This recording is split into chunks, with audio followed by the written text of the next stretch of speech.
Hechos capítulo 15. Hoy día vamos a estar estudiando del versículo 13 al versículo 21, ¿ok? ¿Sí? ¿Están preparados? Tome su Biblia entonces. Hechos, ábrala ahí en Hechos capítulo 15. La semana pasada comenzamos el estudio, ¿no es cierto?, de este capítulo y vimos que habían personas que estaban confundiendo el mensaje real del Evangelio, ¿lo recuerdan? Estas personas pertenecían, ¿no es cierto?, a la secta de los fariseos. Estas personas creían que el Evangelio, o mejor dicho, estas personas creían en el Evangelio, pero ellos pensaban que había que añadirle algo más al Evangelio. Ellos creían en el Evangelio, dice el texto, pero ellos pensaban que había que añadirle algo más. Y quisiera que pudiéramos recordar a lo menos 4 puntos que vimos la semana antes de arrancar nuestro estudio. Eran puntos importantes que colocan la base para lo que vamos a ver hoy, antes de entrar, ¿les parece? Lo primero, o el primer punto que vimos la semana pasada, es el problema que surgió en la iglesia de Antioquía a raíz de estas personas, ¿no es cierto?, que tenían un evangelio confundido. Ellos pensaban que era el evangelio y algo más. Esto produce o se genera un problema ahí en la iglesia de Antioquía. Porque algunos hombres, como les decía anteriormente, que venían de Judea, comenzaron a enseñar a los hermanos de la iglesia en Antioquía que los gentiles debían circuncidarse. ¿Lo recuerdan? Eso vimos la semana pasada. Ellos debían circuncidarse para ser salvos. O sea, era un requisito para ser salvos. Y esto lo podemos ver en el versículo 1 y el versículo 5. Vaya ahí al versículo 1 y el 5 para que lo recordemos. El versículo 1 decía, y ellos decían, si no os circuncidáis conforme al rito de Moisés, escuche, no podéis ser salvos. O sea, era una imposibilidad de poder alcanzar salvación. No se podía, no podían ser salvos según esta enseñanza que traían estas personas que habían descendido de Judea y que habían llegado a Antioquía. Y también lo vimos en el versículo 5, vaya el versículo 5, porque se añade algo más ahí. Dice, pero algunos de la secta de los fariseos que habían creído se levantaron diciendo, escuche, es necesario circuncidarlos y mandarles que guarden la ley de Moisés. O sea, según ellos, los gentiles no solo debían circuncidarse, sino que también debían guardar la ley de Moisés para ser salvos. ¿Ok? Esa era una condición que ellos estaban poniendo. Este era el tema principal, hermano, de por qué se genera la discusión. Y de hecho vamos a ver que es el tema central del capítulo 15, por lo menos los primeros 20 versículos. Ahora la pregunta es, ¿la salvación es solo por gracia mediante la fe en Cristo Jesús? ¿O se requiere circuncidarse y cumplir la ley para ser salvos? Este era el asunto principal de este capítulo. El mensaje del Evangelio. Este es el asunto principal. Este capítulo, hermano, no trata como tema principal, escúcheme bien, este capítulo no trata como tema principal el cómo los creyentes gentiles deben comportarse después de haber llegado a la fe. ¿Ven la diferencia? No, ellos estaban diciendo que para ser salvos debían circuncidarse y cargar el yugo de la ley. Hay una diferencia ahí, ¿ven? Cuidado porque es muy fácil confundirse.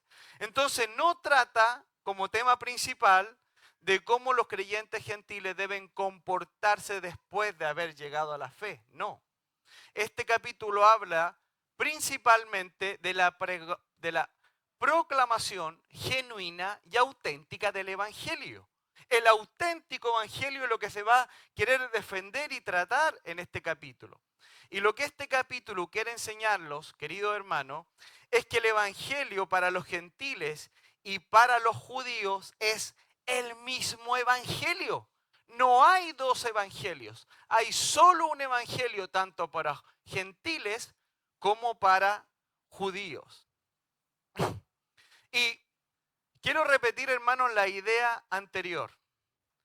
No debemos olvidar lo que les acabo de decir, que este capítulo no tiene como tema principal señalar, ¿no es cierto?, a los gentiles en cómo deben vivir después de haber alcanzado salvación, después de haber llegado a la fe. No, sino este tema está tratando del evangelio, cómo un gentil podía llegar a ser salvo. Según ellos, había que circuncidarse y guardar la ley de Moisés. Ese es el tema principal que se está tratando acá.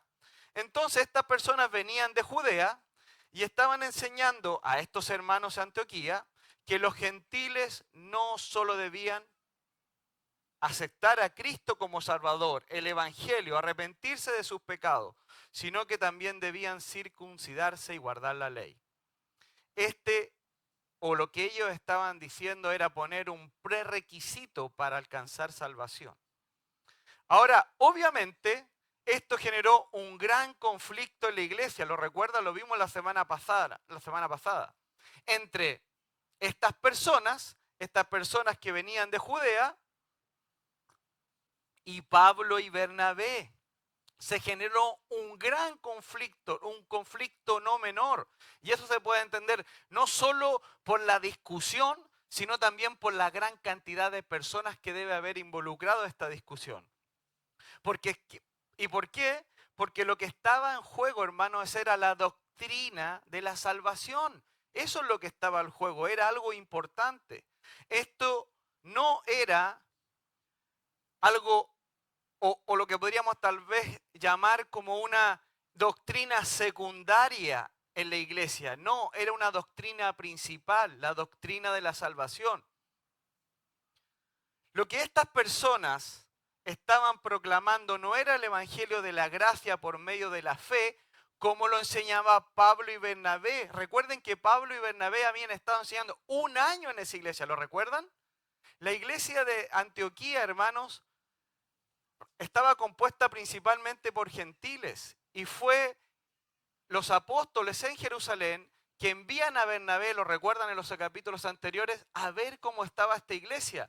Y cuando Bernabé llega a esta iglesia y ve la gracia de Dios manifestada en esa iglesia, él se da cuenta que no podía empezar un trabajo de discipulado y liderando a esa iglesia él solo.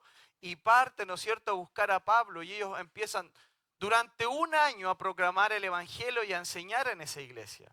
Entonces, obviamente, esta nueva enseñanza que había estado llegando a la iglesia iba a generar un gran conflicto, ¿verdad? Eso es lo que se está tratando acá. Y la pregunta clave es, ¿basta solo el mensaje de la gracia y de la fe en Cristo Jesús? ¿Basta solo con creer en su muerte, sepultura y resurrección como pago de nuestros pecados y la seguridad eterna? ¿Es eso todo? ¿Es eso suficiente? ¿Será que el evangelio que predicaba Pablo y Bernabé era insuficiente o era algo inadecuado?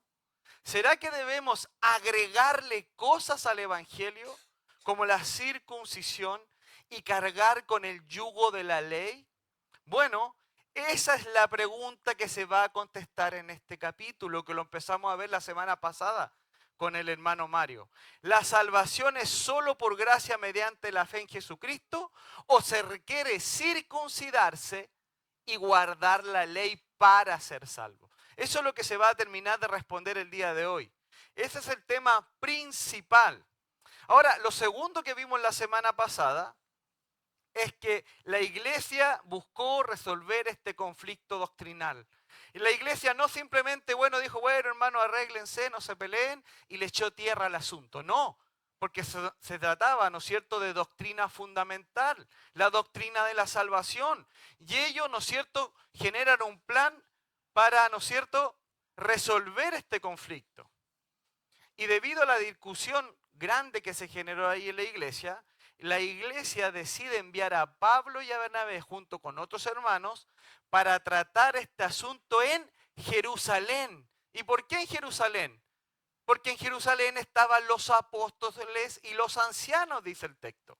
Entonces ellos los envían allá a tratar este asunto importante.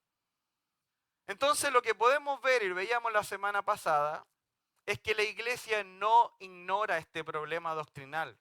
La iglesia busca resolverlo a la luz del testimonio de Dios, como lo vimos la semana pasada a través de Pedro, y en comunión y bajo el liderazgo espiritual de los apóstoles y los ancianos de la iglesia en Jerusalén. Era la iglesia madre, la iglesia que enviaba, la iglesia de donde salían los apóstoles. Y bueno, esto originó lo que conocíamos, decía el hermano Mario la semana pasada, lo que se conoce como el Concilio de Jerusalén, esta gran reunión para resolver este asunto doctrinal. Lo tercero que vimos la semana pasada, o el tercer punto, es el testimonio de Pedro. ¿Lo recuerdan? Pablo y Bernabé llegan a Jerusalén y se arma este debate, esta discusión, este conflicto que debía ser resuelto por los apóstoles y los ancianos. Y después de haber habido mucha discusión, dice el texto, se para Pedro y habla. Pedro le recuerda cómo Dios había mostrado su voluntad para que el evangelio llegara a los gentiles. Eso fue lo que anuncia Pedro. Él hace referencia a lo que ocurrió con Cornelio. ¿Lo recuerdan? En el capítulo 10. Pedro explica tres cosas fundamentales ahí en su relato. Lo primero es que Dios lo escogió, o que escogió a Pedro, ¿no es cierto?, para que a través de él los gentiles escucharan el evangelio. Primero. Lo segundo que le recordó Pedro es lo siguiente, que Dios le dio el Espíritu Santo a los gentiles igual que a los judíos cuando habían creído. Eso es una aprobación de que eran salvos. Y lo tercero, que Dios purificó sus corazones por la fe, no por cumplir la ley. Y ya Pedro anuncia y pone las bases de esta discusión. Él le dice, hey, recuerden cómo Dios a mí me escogió primero para ir y llevar el evangelio a los gentiles en el capítulo 10. Y después de haber hecho esta declaración, Pedro concluye señalando algo muy importante en el verso 11. Él dice, escuche, antes creemos que por la gracia del Señor Jesús seremos salvos. Antes creemos que por la gracia del Señor Jesús seremos salvos. De igual modo, dice, que ellos. ¿De quién ellos? De los gentiles. Esta es la conclusión de Pedro que vimos la semana pasada. Y como cuarto y último punto, también vimos el testimonio de Pablo y de Bernabé. Pablo y Bernabé cuentan las señales y maravillas que Dios hizo entre los gentiles mientras ellos estaban con ellos. ¿Lo recuerdan? Estos milagros que Dios hacía para respaldar su palabra. Entonces esto confirma algo fundamental. Y es que Dios mismo estaba respaldando la salvación de los gentiles mediante, ¿no es cierto?, señales y milagros. Recuerden que las señales y milagros son para documentar o para respaldar la palabra de Dios, el evangelio o la obra de Cristo, como lo veíamos en el libro de Juan. Y en este caso, Pablo y Bernabé están diciendo, mira, Dios hizo señales y milagros a través de estos gentiles. Entonces esto es una confirmación nuevamente de que la salvación es solo por gracia mediante la fe, que era lo que Pablo y Bernabé enseñaban, sin importar la ley, para ser salvos. La ley no era un medio de salvación, sino la ley lo que hacía era mostrar la imperfección al ser humano. No es un medio de salvación, no es un medio de redención, sino es como un espejo que le muestra a la persona lo que es incorrecto. Entonces, eso lo vimos la semana pasada. Hasta este punto la iglesia ha escuchado el testimonio de Pedro, de Pablo y de Bernabé, mostrando cómo Dios ya estaba salvando a los gentiles por medio de la predicación del evangelio, por la sola gracia mediante la fe. Eso es lo que dijo Pedro, Pablo y Bernabé en este testimonio, en este concilio. Ahora en los versículos 3 al 21, Jacobo tomará la palabra para confirmar esta realidad usando las escrituras, y él va a citar a un profeta. Ahora el que va a hablar y el que veremos hoy día es Jacobo, mostrando que lo que está ocurriendo no era algo nuevo, sino el cumplimiento de un plan de Dios revelado en el Antiguo Testamento y que ya los profetas lo profetizaban. Y en este caso va a usar al profeta Amós, verso 13 al 21. Vamos a leer, escuche. ¿Están conmigo? ¿Sí? Y cuando ellos callaron, en este caso Pablo y Bernabé, que eran los que estaban hablando, Jacobo respondió diciendo, varones hermanos, oídme. Simón ha contado cómo Dios visitó por primera vez a los gentiles para tomar de ellos pueblo para su nombre.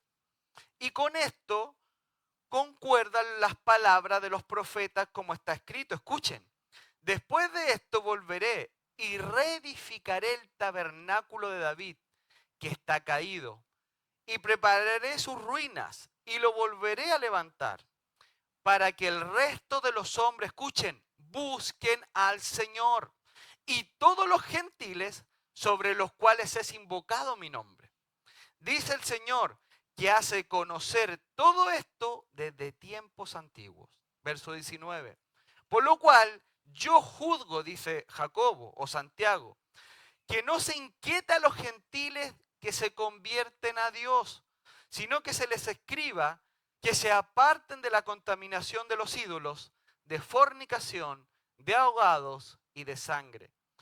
Porque Moisés desde tiempo antiguo tiene en cada ciudad quien le predique en las sinagogas, donde es leído cada día de reposo.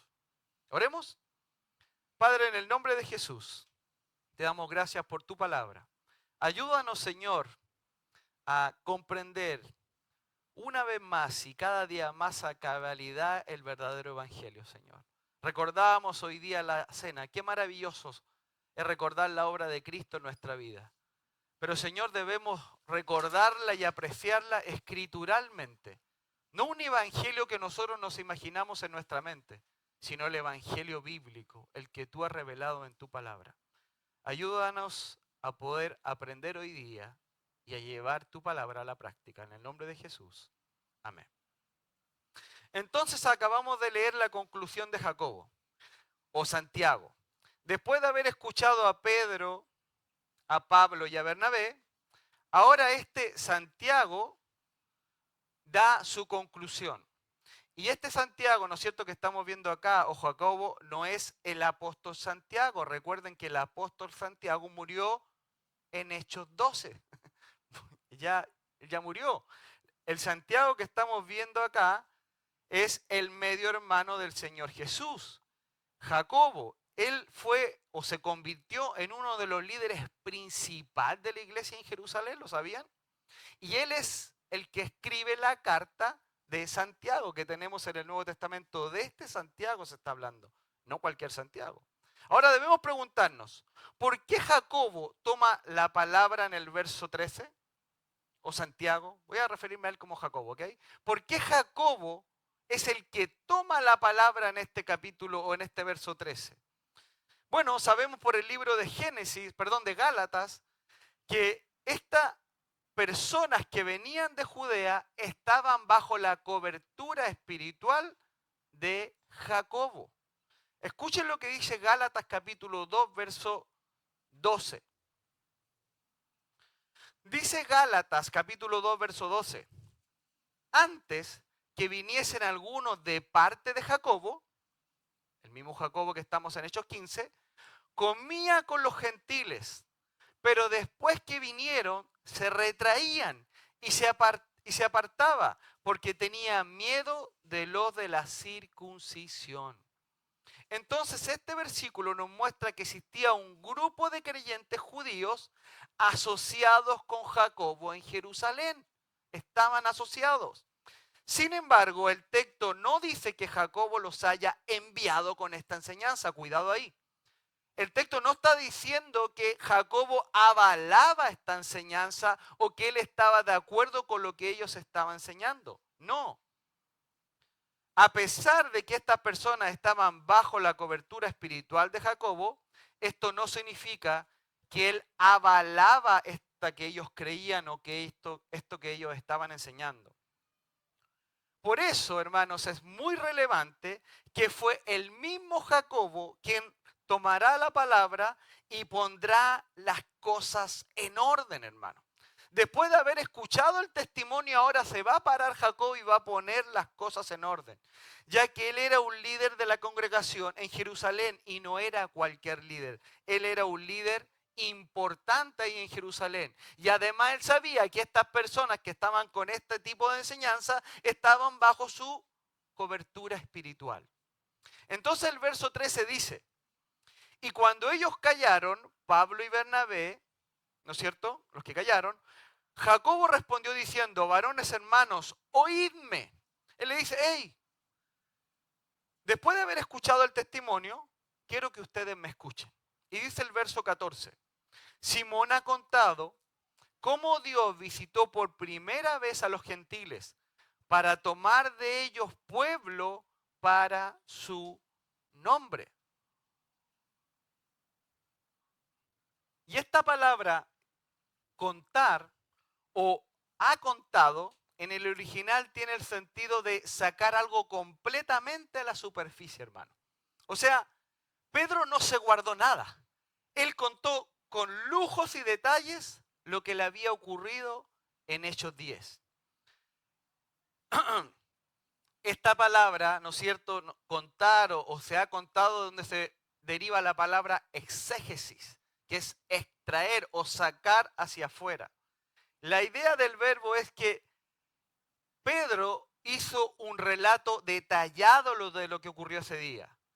Él explicó con claridad. Él expuso los hechos de una manera completa, está diciendo Jacobo. Es una palabra que expresa, hermano, detalle. Es decir, Pedro no dio un comentario superficial, sino que relató cuidadosamente cómo Dios visitó por primera vez a los gentiles para tomar de ellos un pueblo para su nombre. Y eso es lo que está diciendo Jacobo. Por lo tanto, Jacobo está diciendo que Pedro explicó cuidadosamente, con lujos y detalles, lo que Dios había hecho con él y con los gentiles. O con las naciones, ¿no es cierto? Además, esta palabra visitó, en griego tiene el sentido, de hermanos, de inspeccionar. Es decir, Dios visitó por primera vez a los gentiles de una forma de escrutinio. ¿Ve? No es que él se acercó así de manera simplona a los gentiles. Él se acercó mirando, examinando, viendo, como dicen los versículos anteriores, mirando el corazón del hombre, como lo hizo con Cornelio, ¿recuerdan? Hay un testimonio de cómo Dios desde el cielo ve a ese hombre. Entonces lo que quiere decir acá es que él lo escudriñó, lo visitó, lo inspeccionó. O sea, el Dios que conoce el corazón inspecciona y discierne para sí a los gentiles con el fin, como dice ahí, de tomar de ellos pueblo para su nombre. Entonces, Dios no solo observó a las naciones desde lejos, hermanos, en este caso a los gentiles. Él intervino activamente para traerle salvación a las naciones y a los gentiles. Hermanos, la salvación es de Dios, dice el Salmo. Luego dice, para tomar de ellos pueblo para su nombre. Y aquí aparece una idea mucho más profunda, hermanos. Hasta este momento, muchos de los judíos, ¿no es cierto?, en Israel, pensaban que el pueblo de Dios era exclusivamente Israel. Eso es lo que ellos pensaban. Debemos ponerlo en la mente de ellos, en el tiempo de ellos. Pero Jacobo explica que Dios ahora está tomando de entre los gentiles un pueblo para su nombre. ¿Ven la diferencia? Ellos pensaban que el pueblo era solo Israel, su pueblo. Pero Jacobo acá está haciendo una corrección y le está diciendo, mira, Dios está preparando un pueblo para él de entre los gentiles. Esto significa que Dios está formando su pueblo también de entre las naciones. No solo iba a ser Israel o los judíos, sino también parte de las naciones. Ya no solo, hermanos, debemos entender lo que Pablo o lo que Jacobo está queriendo dar a entender acá, es que ya no somos dos pueblos, sino un solo pueblo bajo la autoridad de Cristo.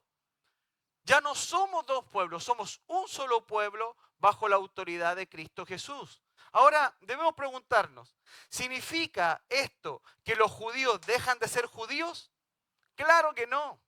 ¿Significa que los gentiles dejan de ser gentiles? Claro que no. Ninguno pierde su identidad, ninguno pierde su origen étnico. Eso permanece sin cambio. No es de lo que está hablando acá Jacobo. Si eres judío o árabe o chileno, venezolano, brasileño, ecuatoriano, no importa el lugar donde venga, eso queda igual. Lo que él está hablando se está refiriendo a un pueblo, la iglesia, que será de todas las naciones, no solo de Israel. Jacob está diciendo también estarán incluidos los gentiles. Incluso más, eso debe quedar así, hermanos. No debe haber una mezcla, ya que sabemos, ¿no es cierto?, por el mensaje de los profetas, que Dios llamará para sí a un pueblo de toda tribu, lengua, pueblo y nación. Si todos tuviéramos que hacernos judíos, entonces ese texto no podría estar ahí. ¿Ven la diferencia? Entonces, Él está formando para sí a un solo pueblo. Cada uno mantiene su origen étnico. ¿Por qué? Porque el Evangelio es universal, es para las naciones. Entonces los gentiles no necesitan hacerse judíos para ser parte del pueblo de Dios. Dios quiere ver diversidad, porque el Evangelio es para las naciones, es universal. Entonces, este versículo enseña que la incorporación de los gentiles no fue un accidente, sino parte del plan de Dios. Dios mismo visitó a los gentiles, dice el texto, Él actuó para salvarlos y está formando de entre ellos un pueblo para su nombre. Entonces Jacobo comienza recordando que Pedro explica detalladamente cómo Dios interviene entre los gentiles. No fue una iniciativa humana, sino que Dios mismo visitó a los gentiles para salvarlos y para formar de entre ellos un pueblo para sí. Ese era el plan de Dios desde los profetas, como lo expresa el versículo 15. Ya que Jacobo ahora utilizará las escrituras para confirmar el verdadero evangelio. Ya no solo el testimonio de Dios, ¿no es cierto?, a través de Pedro, el testimonio de Pablo, de Bernabé, ahora Jacobo va a usar las escrituras. Jacobo va a cerrar este debate demostrando que todo está anunciado desde los profetas, citando al profeta Amós capítulo 9, anótelo por ahí si después lo quiere ir a leer. Amós capítulo 9. Leamos entonces el verso 15. Y con esto concuerda la palabra de los profetas, como está escrito. Escuche lo que va a decir Jacobo de las palabras del profeta Amós, versículos 16, 17 y 18. Escuche. Después de esto volveré y reedificaré el tabernáculo de David, que está caído, y repararé sus ruinas y lo volveré a levantar. Escucha ahora el verso 17, importante. Para que el resto de los hombres, ¿cuál es el resto de los hombres? Los que no son judíos. Para las naciones, para que el resto de los hombres busquen al Señor. Busquen al Señor. Y todos los gentiles sobre los cuales es invocado mi nombre. Versículo 18. Dice el Señor que hace conocer todo esto desde tiempos antiguos. Siempre fue el plan de Dios. Hacer un solo pueblo entre gentiles, entre judíos y las naciones. Entonces el verso 16 no está mostrando la intervención, nos está mostrando, la intervención de Dios. Dios mismo actuaría para restaurar lo que estaba caído. En este caso dice el tabernáculo. Dice el tabernáculo de David estaba caído, dice que Dios mismo es el que va a actuar para levantar y restaurar este tabernáculo. Jacobo está mostrando que lo que está ocurriendo con los gentiles forma parte del plan de Dios. El verso 16 dice, después de esto volveré, dice el Señor, y reedificaré el tabernáculo de David, que está caído. Y debemos entender que el tabernáculo se relaciona con la adoración, hermanos. Y Dios dice que Él mismo reedificará el tabernáculo caído, ya que este tabernáculo, ¿no es cierto?, estaba, como les decía, el tabernáculo está relacionado con la adoración, por lo tanto, la adoración correcta, la adoración que le agrada a Dios, estaba suspendida. Y dice que Él mismo va a reedificar ese tabernáculo. La adoración estaba suspendida, pero sería Dios mismo el que reedificaría el tabernáculo caído. Y esa restauración ocurre en el Mesías, en Jesucristo y por medio de Jesucristo. Cuando Él dice reedificaré, se está refiriendo a Cristo, al Mesías. Y levantaría para sí un pueblo que lo adore. Y este pueblo serían los creyentes que con una fe adecuada adorarían al Señor. Y esto es lo que está mostrando Jacobo. Por eso él dice, y repararé sus ruinas y lo volveré a levantar. Y ponga atención al verso 17, para que el resto de los hombres busquen al Señor. Este es el punto clave del argumento de Jacobo. En la restauración del tabernáculo de David tenía como propósito un ministerio universal, para que las naciones también buscaran al Señor. La frase, para que el resto de los hombres busquen al Señor, se está refiriendo, como les decía hace un momento, a las naciones, a los gentiles, a los que no eran judíos. Y luego se pondrá más específico. Escuche cómo continúa. Y de todos los gentiles, dice, sobre los cuales es invocado mi nombre. Aquí está la parte importante. Los gentiles también serían identificados como parte del pueblo de Dios, lo dice de manera literal.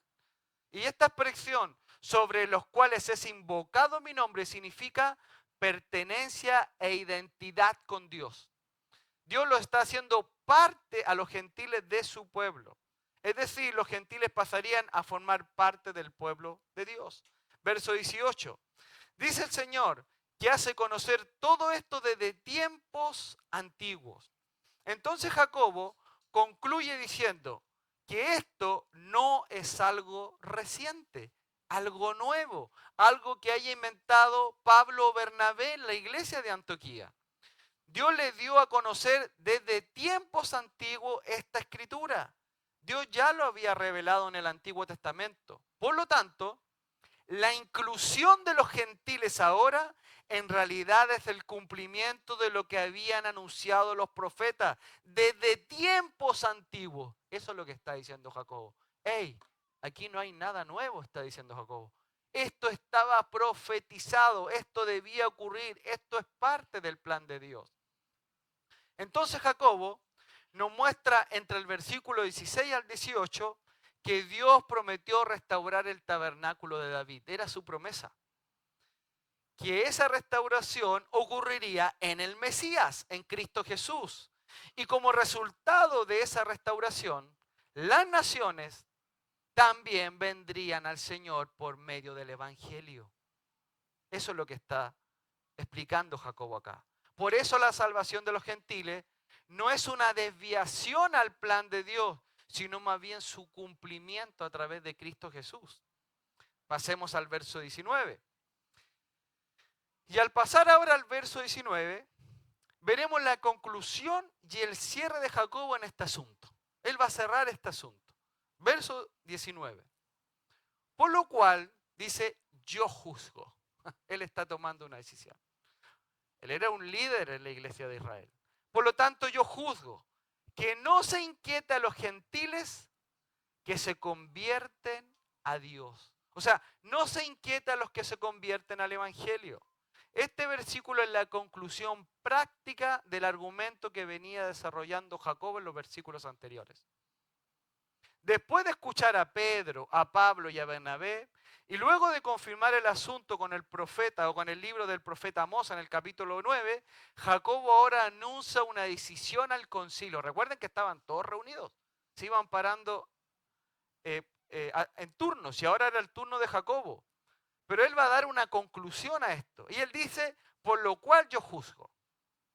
Y esta expresión griega tiene el sentido de emitir una conclusión pero basada en evidencias. ¿Ok?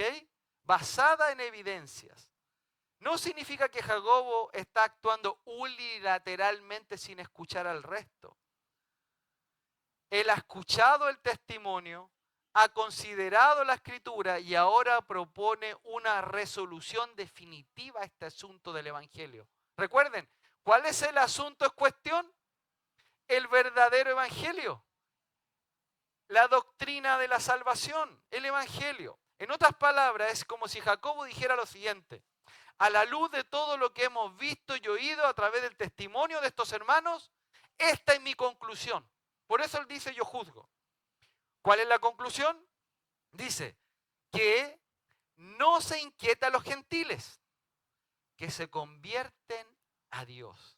Y esta palabra inquiete tiene la idea de causar dificultades, hermanos, de poner un obstáculo o de imponer una carga innecesaria.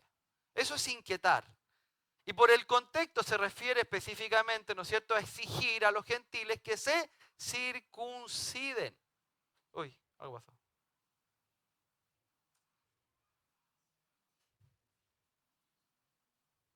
¿Se cortó la luz? ¿Qué pasó? ¿Se apagó el computador?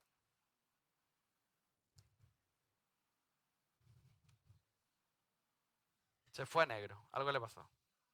Uh.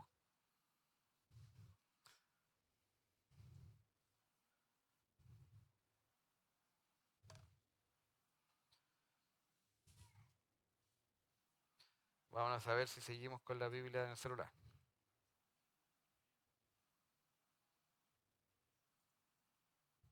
Ahí parece que se está...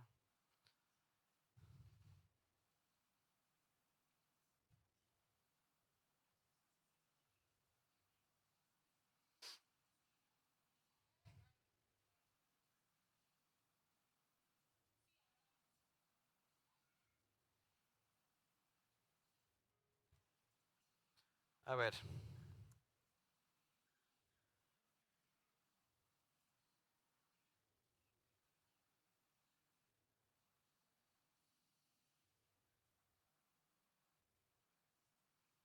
Ahí está nuevamente, a ver.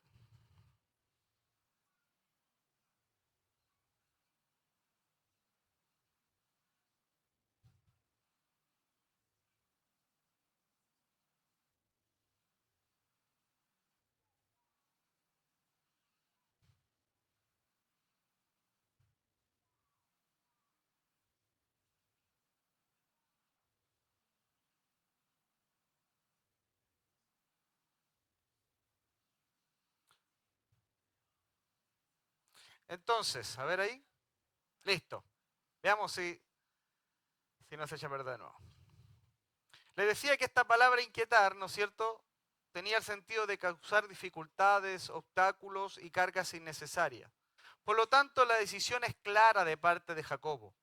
No se debe poner ninguna carga sobre los gentiles para ser salvos, sino solo la gracia por medio de la fe en Cristo Jesús. Esto fue exactamente lo que dijo Pedro en el versículo 10 y 11. ¿Recuerdan? Ahora, fíjense que el verso dice: los gentiles que se convierten a Dios. Los gentiles no se convierten al judaísmo, dice, sino que se convierten a Dios. Esto significa que su relación es directamente con Dios por medio de Cristo. No necesitan primero circuncidarse y hacer un pacto de obediencia a la ley para ser salvos. No, la salvación es solo por gracia mediante la fe. Ahora leamos el verso 20, que es la continuación directa de la conclusión que Jacobo acaba de hacer. Escuchen, versículo 20. Sino que se les escriba, escuchen, le van a escribir una carta ahora a la iglesia de Antioquía, sino que se les escriba que se aparten. ¿Escuchó? Que se aparten de la contaminación de los ídolos, de fornicación, de ahogados y de sangre. Entonces Jacobo, después de decir que no se debe inquietar a los gentiles con la ley de Moisés, Jacobo propone 3 instrucciones específicas que están relacionadas entre sí para los gentiles. Él va a dar 3 instrucciones específicas y les dirá que ellos deben apartarse o, en otras palabras, abstenerse. Y esta palabra se usa para identificar algo que está prohibido, hermanos. Algo que está prohibido. No es una sugerencia, es una instrucción que está dando Jacobo. Ellos debían apartarse, ellos debían ponerse muy lejos de estas cosas. Ahora es importante entender algo antes de que la empecemos a nombrar. Estas instrucciones que Jacobo les dará no son agregados para el Evangelio, si no rompemos todo el contexto de lo que veníamos viendo. No es para agregarle cosas, no es el Evangelio y algo más. No, sino son instrucciones prácticas para la vida cristiana y que un nuevo creyente debe entender claramente cuando acepta el Evangelio. Eso es diferente, ¿ok? Lo primero que les dice es que se aparten de la contaminación de los ídolos. Esto se refiere a todo lo relacionado, hermanos, con la idolatría. ¿Escuchó? Que se aparten de la idolatría. Deben entender que Jacobo está señalando acá, esto que está señalando acá tiene que ver, hermanos, con la cultura, ya que en el mundo pagano era muy común la idolatría. Recuerden que, por ejemplo, en el caso de Cornelio, y hemos visto otros casos, como que la Biblia resalta cuando un gentil iba y adoraba al Dios de Jehová, al Dios de Israel, porque no era lo normal. Ellos, los gentiles, que tienen muchos dioses. Ese era el contexto de los gentiles, un contexto pagano. Recuerden que estamos hablando de la iglesia de Antioquía, una iglesia mayormente de miembros gentiles, no de judíos. ¿Sí? ¿Me siguen? Tenemos que traer el contexto acá. Y debemos entender que cuando se habla de gentiles, bíblicamente hablando, siempre trae consigo un contexto de idolatría y paganismo. Para los gentiles, participar de celebraciones en templos paganos era algo muy común entre ellos. Era normal, era su vida, nacían así y morían así. ¿Sí? Por lo tanto, lo que Jacobo está señalando es que los gentiles debían romper su pasado de idolatría. ¿Sí? Ellos no tenían ahora no tenían nada que ver con la idolatría. Esto reafirma la idea, hermanos, que la fe en Cristo implica abandonar la idolatría. Lo voy a repetir. Esto implica o reafirma la idea que la fe salvífica, la fe verdadera en Cristo implica abandonar la idolatría. ¿O usted cree que puede recibir a Cristo y a otro Dios al mismo tiempo? No. Es solo Cristo y nada más. Lo segundo que les va a decir Jacobo es que se aparten de la fornicación. Y esta palabra fornicación, hermano, en griego es la palabra porneia, de donde se deriva la palabra pornografía y tiene relación a toda clase de inmoralidad. Entonces, no piense que es solo fornicación. La palabra en el original es porneia, todo tipo de aberraciones sexuales. Y debemos entender que en la Biblia tanto la idolatría como la inmoralidad sexual están relacionadas. En el Antiguo Testamento vemos mucho esa relación. ¿Recuerdan cuando el pueblo, ¿no es cierto?, iba e idolatraba a otros dioses? ¿Qué decía el Señor? Que le habían sido infieles, ¿no es cierto? Entonces, en el contexto del mundo de los gentiles, la inmoralidad sexual era socialmente aceptada. Incluso estaba ligada a cultos religiosos paganos, donde se exhibían prostitutas rituales. Esto significa, hermano, extrema perversión. Entonces, no solo la idolatría, sino que cualquier tipo de inmoralidad sexual, que en este contexto estaban unidos, porque cuando ellos iban a estos cultos de adoración, todo eso se mezclaba. ¿Ok? Todo eso se mezclaba. Todos conocemos y hemos escuchado el carnaval de Brasil, ¿verdad? ¿Qué es carnaval? Carneaval. Ese es un rito, una celebración pagana. ¿Ok? ¿Sabe la cantidad de aberraciones sexuales que ocurren en ese lugar durante esa semana? La cantidad de mujeres violadas, embarazadas y muchas perversiones. Nada ha cambiado, hermanos. La idolatría y la inmoralidad sexual van unidas. Por eso Jacobo está dando una clara instrucción que se aparten de la fornicación. Jacobo está estableciendo un estándar moral claro para los nuevos creyentes, que también está relacionado con la idolatría. Le dije que las tres cosas están relacionadas. Tercer cosa que les va a decir. La tercera instrucción que les está dando es que se aparten de ahogados o de sangre. Que se aparten de ahogados, eso significa de estrangulados o de ahorcados, de animales que se los sacrificaba estrangulándolos o ahogándolos. Esto se refiere a animales que fueron ahorcados al morir. Y esto era muy normal en los rituales paganos. Ahorcar a los animales para que la sangre no saliera del cuerpo. Y en la tradición judía, ¿no es cierto?, esto era muy importante porque la ley enseñaba que en la sangre está la vida. No era cualquier cosa lo que estaba ocurriendo ahí. Si un animal moría estrangulado o ahorcado o ahogado, como se dice ahí, la sangre permanecía en la carne del animal. Luego les dice que se aparten de ahogados y de sangre. Esto, ¿no es cierto?, se está refiriendo a lo anterior. En muchas culturas paganas, durante los cultos de oración, esa sangre, hermanos, se consumía. O se consumía directamente o se consumía con los alimentos, pero se consumía. Para los judíos esto era muy ofensivo, ya que estaba prohibido por la ley, por la Torá, por las instrucciones que Dios le había dado a ellos. Ahora debemos preguntarnos, ¿por qué Jacobo menciona estas tres prohibiciones que están relacionadas con la idolatría? ¿Por qué Jacobo sale ahora con esta situación? La respuesta es que Jacobo está hablando de la necesidad de que las personas dejen la idolatría con el fin de recibir el evangelio. ¿Me escuchó? Ellos deben dejar estas cosas con el fin de recibir el evangelio, ya que la verdadera fe, la fe salvífica en Cristo Jesús, implica abandonar la idolatría. Escuche, hermano, algo. Si alguien está listo para aceptar el evangelio, entonces esa persona está lista para pedir perdón por sus pecados, para arrepentirse y dejar la idolatría. ¿Me siguen? No puedo decir yo estoy listo para el evangelio, creo en Jesús, creo que Él murió por mí, me arrepiento y a la misma vez no querer renunciar a mis pecados. Es incompatible. ¿Se entiende lo que quiere decir Santiago?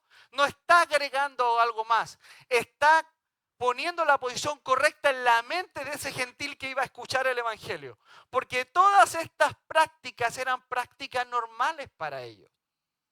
¿Se ha dado cuenta muchas veces cuando uno predica el evangelio y las personas le dicen, ¿quiere recibir a Cristo? Sí, sí, sí, sí, todo.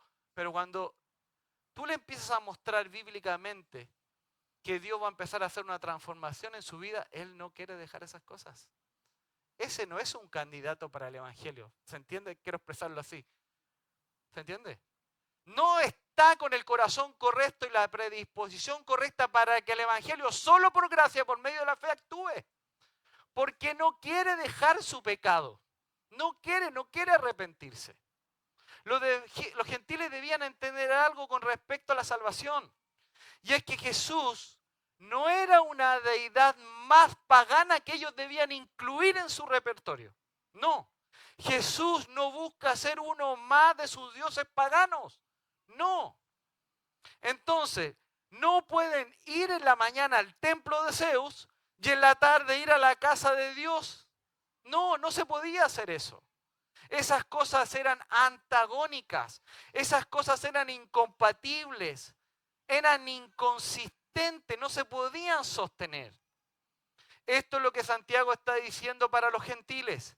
Ellos deben entender que la idolatría no puede ser parte de su nueva vida en Cristo. ¿Ven la diferencia?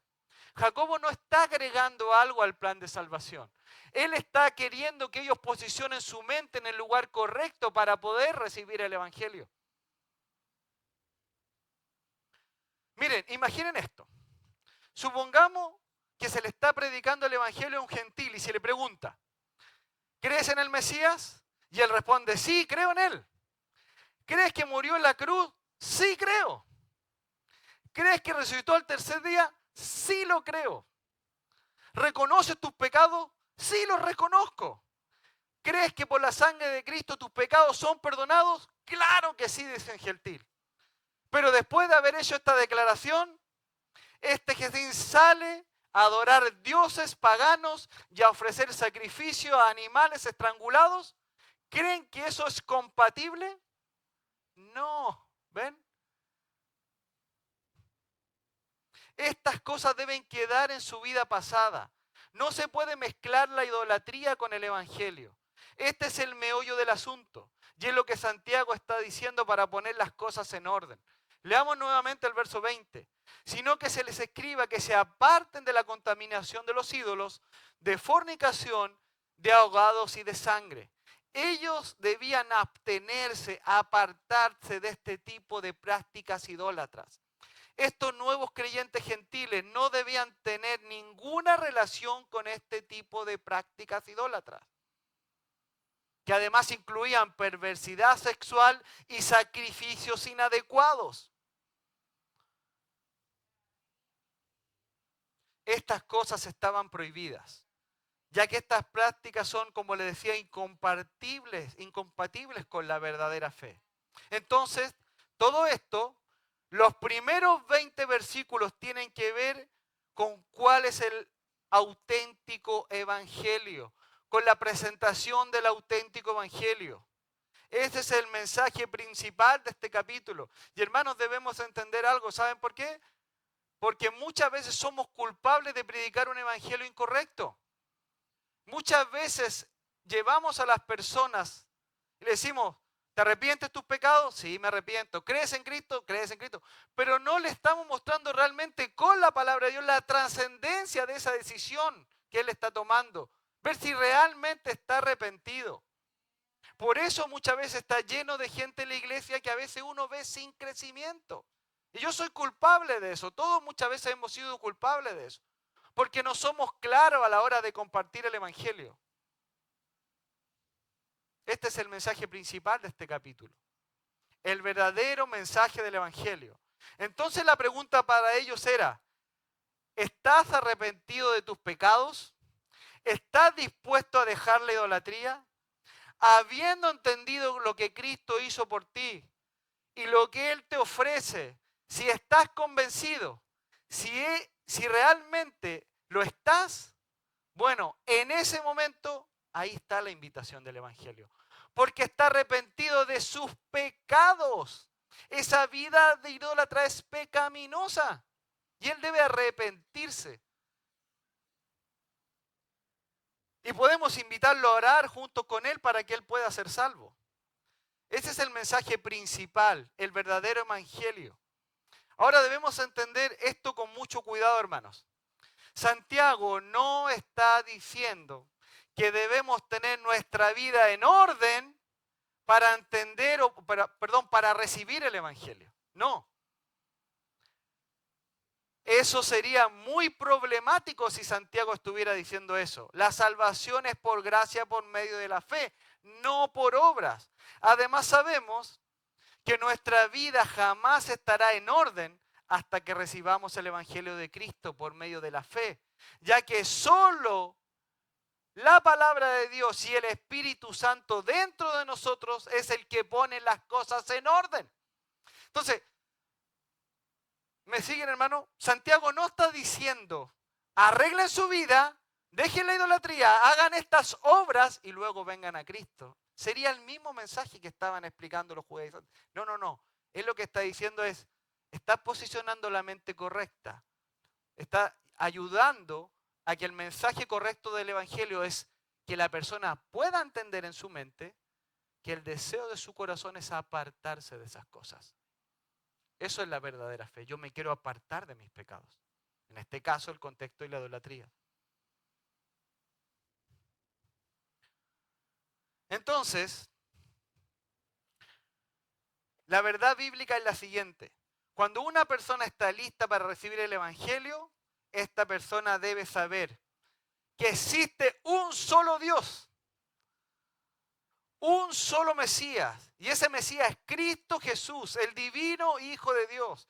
Y esta persona es, al ser convencida de su pecado, debe entender que la idolatría es una blasfemia en contra de Dios y es incompatible con la verdadera fe salvífica.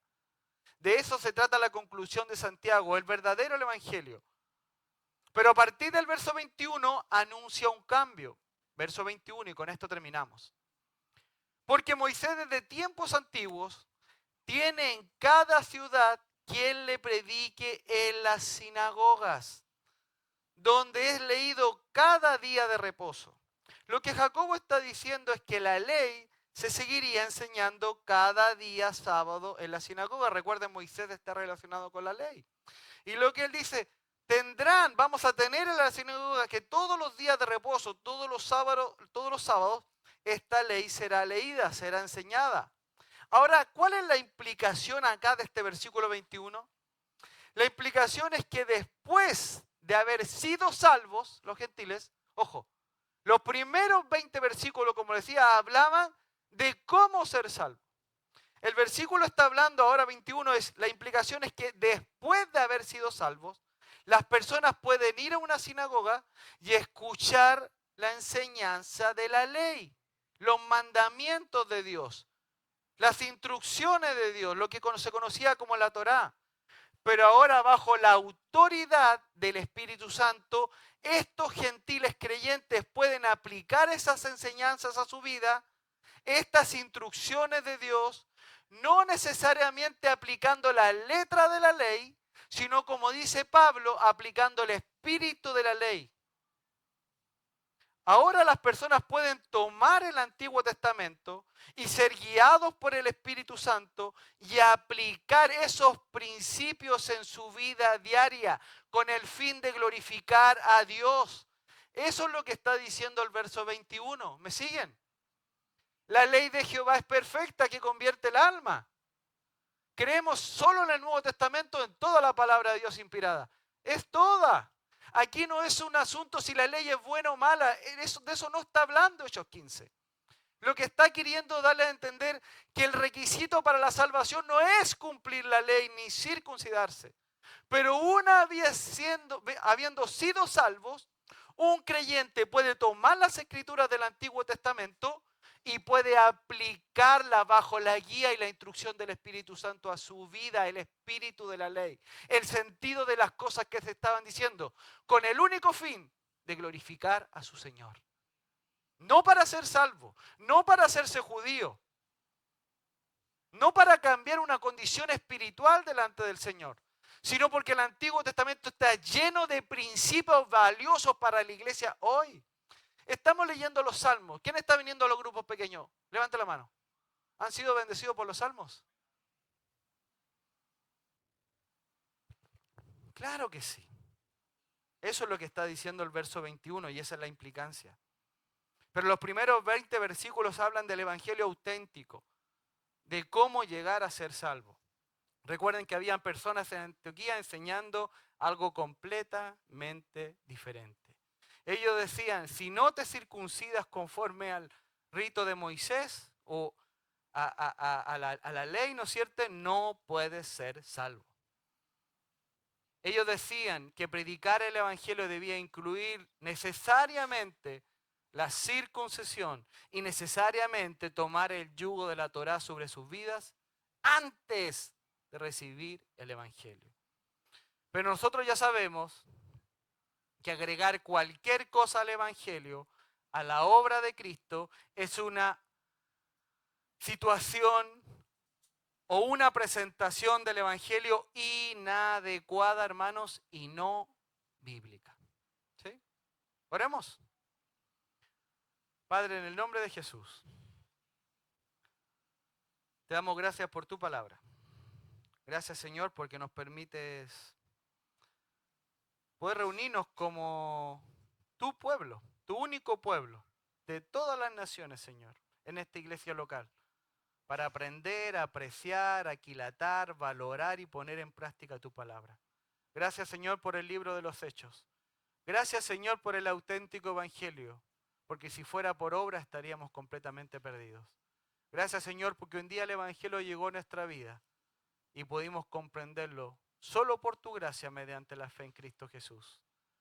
Pero ayúdanos también a entender que ahora que hemos sido salvos, debemos vivir una vida acorde con la fe que profesamos. Ayúdanos, Señor, a separarnos de la idolatría, de las cosas que a ti no te agradan, a separarnos de las perversidades sexuales que muchas veces nos rodean, Señor. Ayúdanos, Señor, a tenerte a ti en el centro de nuestra vida. Recuérdanos, Señor, cada día que cuando osamos pecar contra ti, estamos despreciando esa sangre de Cristo, la cual tuvo como propósito pagar el precio de nuestros pecados. Ayúdanos a recordarlo. Ayúdanos a vivir en santidad a cada uno de tus hijos y tus hijas en esta iglesia. Oramos en el nombre de Jesús. Amén.